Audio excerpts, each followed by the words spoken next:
Hey guys, today we're gonna learn how to draw a realistic portrait using oil pastels. Oil pastels can be tricky to use for realistic drawings, but today we're gonna show you how to do it with minimal tools and supplies, even if they're cheap.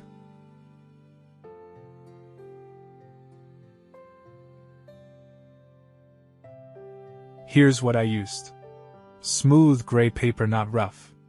There's a myth that you need to use rough paper for oil pastels so that the paper can absorb more color.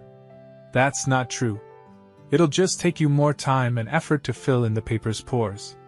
This applies to both oil pastels and soft pastels. Buncho oil pastels, thin sticks, oil painting palette, knife, blending tool.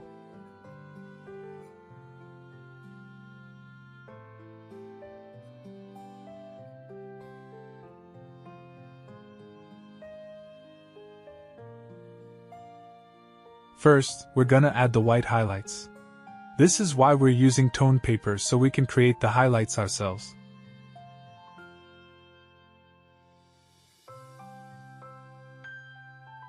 Next, I went in and colored in all the shadows in the portrait. Each color I applied blended with the color underneath. Then I started adding the lighter colors one by one. In this portrait, I focused more on the large areas and the light and shadow areas than on the details of each element.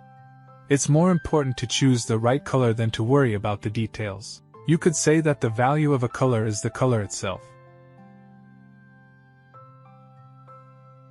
Every time you add a new color to the drawing, you'll need to go back and check the black color.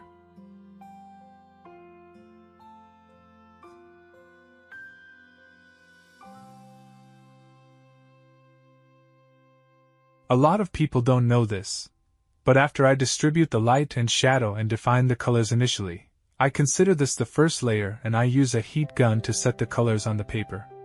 This is because oil pastels are basically made of wax, so they're affected by heat. When I use the heat gun, the color melts and sets into the paper. However, this method has a drawback.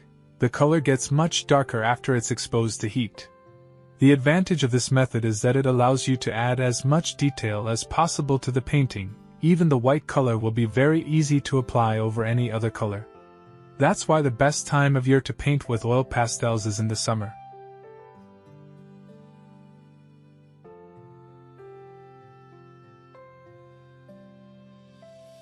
If you're right-handed, you'll need to work on the portrait from left to right and top to bottom so that your hand doesn't get in the way of the colors and so that you can see the whole painting.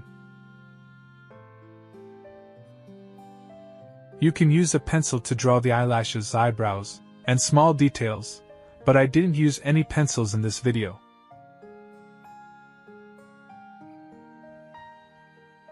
We used the palette knife to activate the color from the painting to create details, especially in the hair and eyebrows. We use blending pencils to finish off the small details and clean them up by rubbing them on a white piece of paper.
I chose the background color based on the dominant color in the portrait. Since the dominant color in the portrait is orange, it makes sense for the background color to be blue. You can use turpentine instead of a heat gun to set the color, using a brush or cotton swabs. I hope you learned something from today's lesson. If you have any questions, I'd be happy to answer them in the comments. And don't forget to subscribe to the channel. Bye bye.